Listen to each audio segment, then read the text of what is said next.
Hello student. Welcome to Pratibha academy classes. मैं प्रतिभा सिंह। आज की क्लास में हम लोग बिहार शिक्षक भर्ती के पाठ्यक्रम में शामिल आचार्य रामचंद्र शुक्ल की रचना जिसका नाम है कविता की परख उसको पढ़ेंगे। तो अभी तक मैंने आप लोगों को बिहार शिक्षक भर्ती के पाठ्यक्रम में शामिल पूस की रात और एक निबंध बातचीत इन दोनों रचनाओं को काफ़ी अच्छे से पढ़ा दिया है। जिन स्टूडेंट्स ने उन वीडियो को नहीं देखा है तो उस वीडियो का लिंक मैं कमेंट बॉक्स में पिन कर दूंगी। आप लोग एक बार उस वीडियो को ज़रूर देखिएगा। और आज की क्लास में हम लोग तीसरी रचना पढ़ेंगे जिसका नाम है कविता की परख, जिसके लेखक हैं आचार्य रामचंद्र शुक्ल। और जो भी स्टूडेंट्स इस क्लास को देख रहे हैं, इस क्लास में मैं जो पीडीएफ पढ़ाऊंगी, अगर आप लोगों को वो पीडीएफ और टाइम टू टाइम क्लास की अपडेट चाहिए तो कमेंट बॉक्स में मैंने अपने टेलीग्राम चैनल का लिंक पिन कर दिया है। वहाँ से आप मेरे टेलीग्राम चैनल पे जुड़ सकते हैं। वहाँ पे आपको टाइम टू टाइम क्लास की अपडेट और क्लास की नोटिफिकेशन मिलती रहेगी। और अभी मैं बिहार शिक्षक भर्ती के पाठ्यक्रम में शामिल 2 से 3 और रचनाओं को पढ़ाऊंगी और उन रचनाओं से संबंधित जितने भी महत्वपूर्ण प्रश्न बनेंगे उससे संबंधित एक मैराथन वीडियो आप लोगों के लिए जल्द ही लेकर आऊंगी। तो अभी आप लोग फुल फोकस के साथ मैं जो भी रचनाएं पढ़ाती हूँ उसको पढ़िए।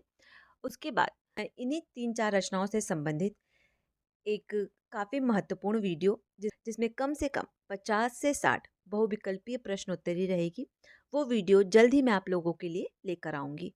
और वो सारे प्रश्न जो मैंने 3 से 4 रचनाएं पढ़ाए हैं उनसे ही संबंधित होंगे। तो आइए हम लोग आज की क्लास स्टार्ट करते हैं।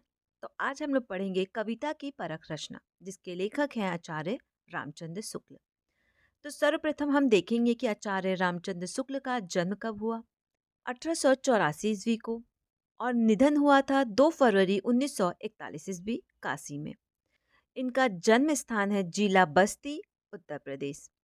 पिता का नाम चंदबली शुक्ल। आगे देखेंगे हम लोग कुछ महत्वपूर्ण तथ्यों को। देखिए आप लोग जिनसे परीक्षा में प्रश्न पूछे जा सकते हैं। जैसे 1904 में लंदन मिशन स्कूल में ड्राइंग टीचर, 1908 में काशी नागरी प्रचारणी सभा की परियोजना, हिंदी शब्द सागर में सहायक संपादक, धनार्जन के लिए अनुवाद आदि, नागरी प्रचारणी सभा पत्रिका के संपादक, 1921 में काशी हिंदू विश्वविद्यालय में अध्यापक, 1937 में हिंदी विभागाध्यक्ष। और आचार्य रामचंद्र शुक्ल हिंदी विभागाध्यक्ष किस विश्वविद्यालय में थे, आपको ये भी ध्यान में रखना है। तो वो थे काशी हिंदू विश्वविद्यालय में। अब हम लोग देखेंगे इनकी कुछ महत्वपूर्ण कृतियाँ जो परीक्षाओं में पूछी जाती हैं। तो यहाँ पे हम लोग सिर्फ और सिर्फ महत्वपूर्ण कृतियों को ही देखेंगे। जैसे इनकी कविता संग्रह है गोस्वामी तुलसीदास, जैसी ग्रंथावली की भूमिका, भ्रमर गीत सार, रस मीमांसा। ठीक है।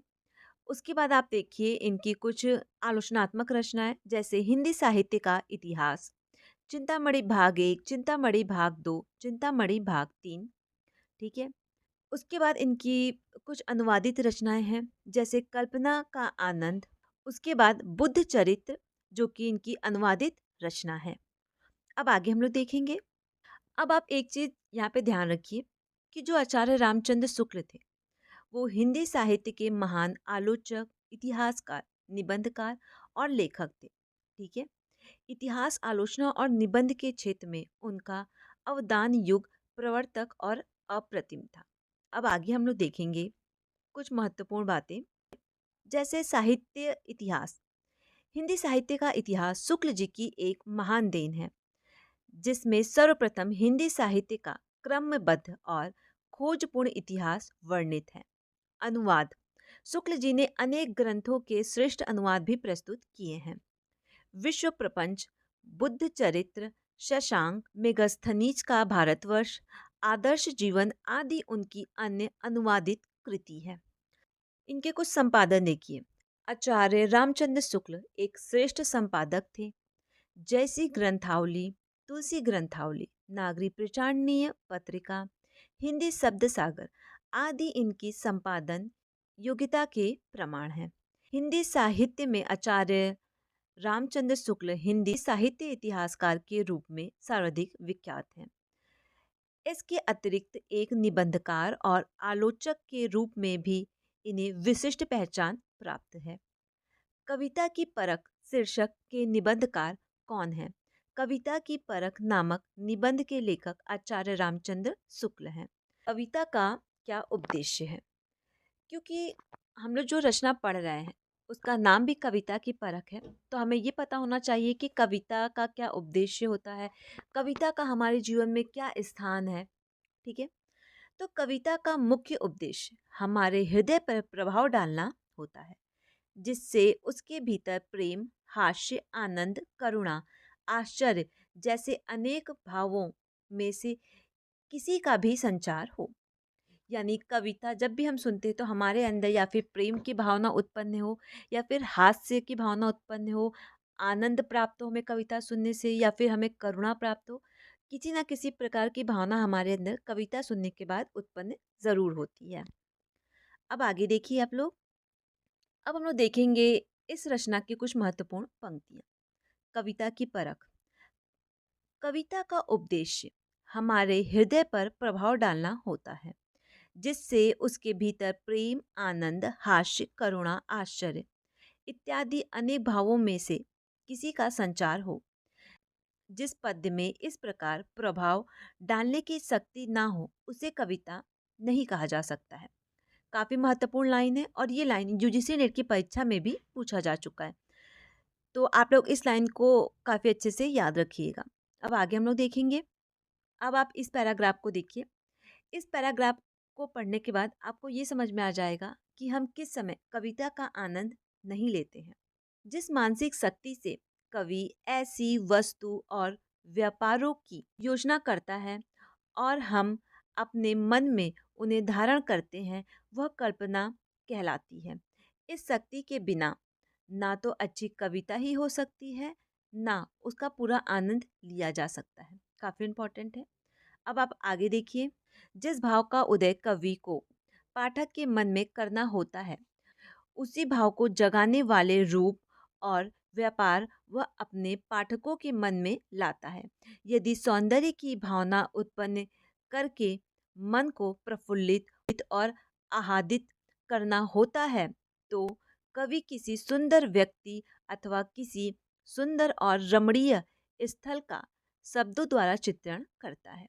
सूरदास जी ने कृष्ण के अंग प्रत्यंग का जो वर्णन किया है, उसे पढ़कर या सुनकर मन सौंदर्य की भावना में लीन हो जाता है।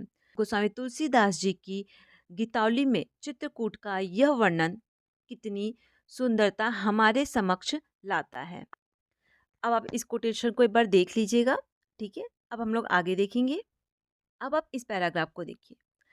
आचार्य शुक्ल के साहित्य चिंतन और आलोचना का राष्ट्रीय स्वाधीनता आंदोलन देश और समाज की अवस्थिति तथा दुनिया के पटल पर ज्ञान विज्ञान के विकास से गहरा संबंध था।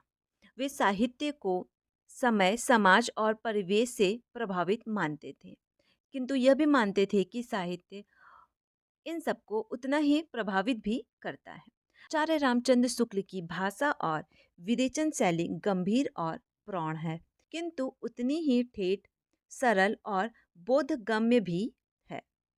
लेखक और आलोचक होने के साथ साथ वे हिंदी साहित्य के महान अध्यापक भी थे।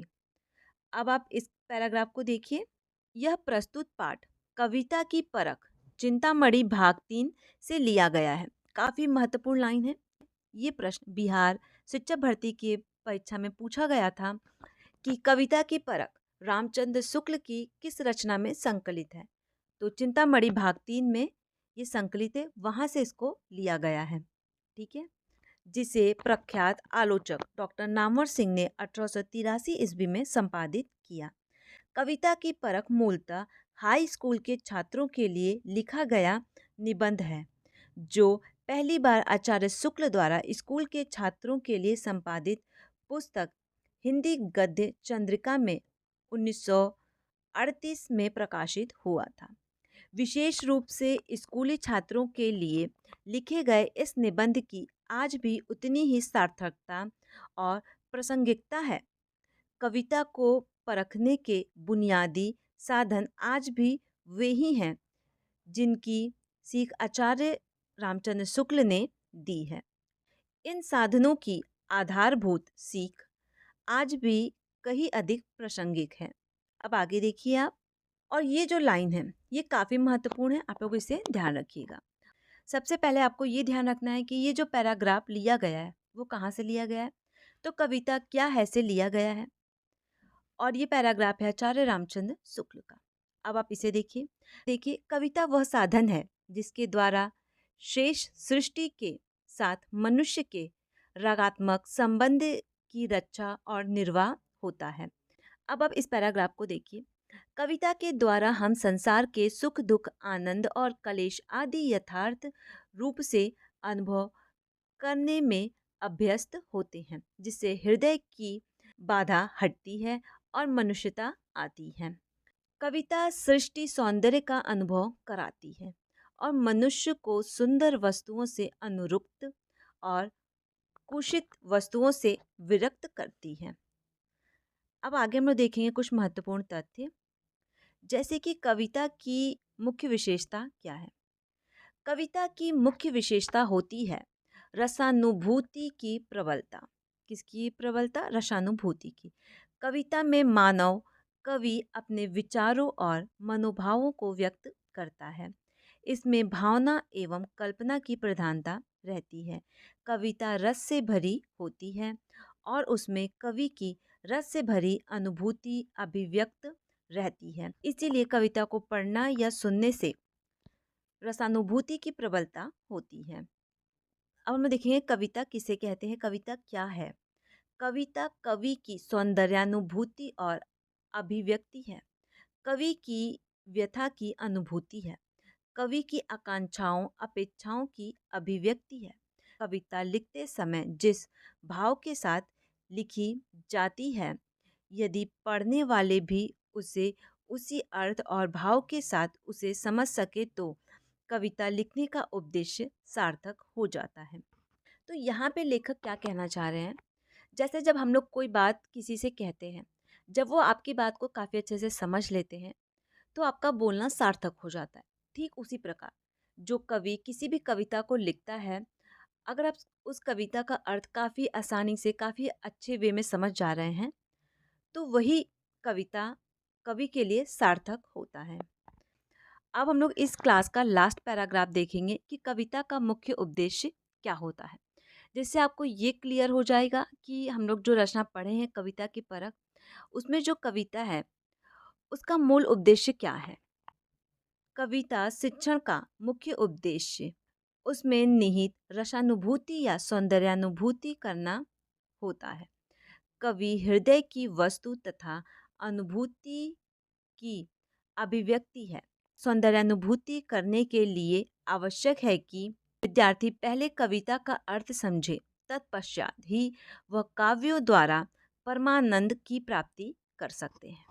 तो इस प्रकार आचार्य रामचंद्र शुक्ल की रचना कविता की परख से संबंधित जितने भी महत्वपूर्ण तथ्य थे, कविता किसे कहते हैं, कविता के सुनने से जो भाव प्रकट होता है वो किस प्रकार का भाव होता है, ये सारे तथ्य मैंने काफ़ी अच्छे से आप लोगों को पढ़ा दिया है।